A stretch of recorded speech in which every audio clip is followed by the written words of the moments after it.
CASOM chronic suppurative otitis media. तो इसमें जैसे पहले भी बताया गया था, ये मिडल ईयर का इन्फेक्शन है। पर्दे से जैसे ही स्टार्ट होता है, पर्दे से लेके अंदर जहाँ पर आपका कॉक्लिया है, इन दोनों के बीच की प्रॉब्लम है।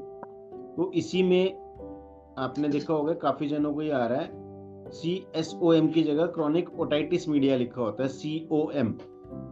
तो COM क्या चीज है? ये भी उधर का ही इन्फेक्शन है, लेकिन इसमें डिस्चार्ज पहले कभी बचपन में रहा होगा या कभी हो सकता है एक्यूटली कभी आया हो, अब जाके उसमें बिल्कुल ड्राई हो चुका है, डिफेक्ट वहीं का है। तो inactive chronic otitis media COM आप रिपोर्ट्स में देखेंगे तो इनएक्टिव लिखा होता है।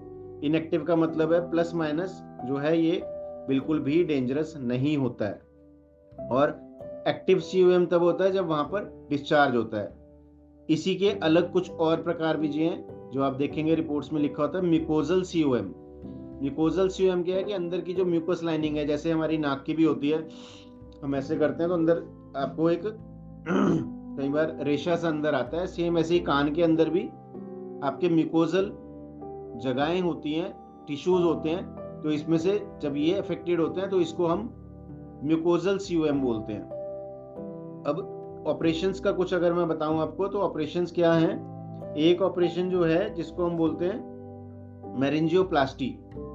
जब आपके पर्दे के अंदर छेद हो जाता है और उस छेद को रिपेयर किया जाता है या भर दिया जाता है, जैसे सड़क के बीच में गड्ढा हो गया है और उसमें हम सीमेंट लगा के उसको भर रहे हैं, ठीक है, तो ये आपका उसी होल को रिपेयर करना, मेरिंजियोप्लास्टी, ठीक है।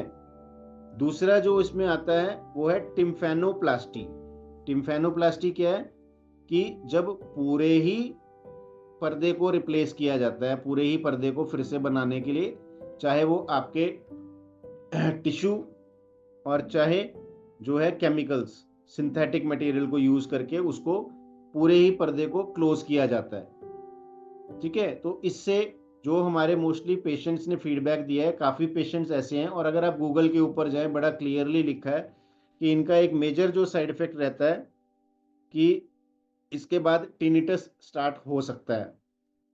ज़रूरी नहीं है सभी को होगा, लेकिन टिनिटस स्टार्ट हो सकता है। Plus hearing loss. Hearing loss जो है वो इससे इम्प्रूव नहीं होता है। बहुत सारे पेशेंट्स हैं जिसको इसमें हेयरिंग लॉस बिल्कुल भी इम्प्रूव नहीं होता है, ठीक है।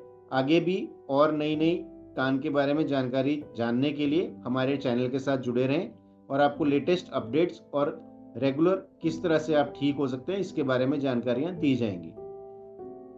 धन्यवाद।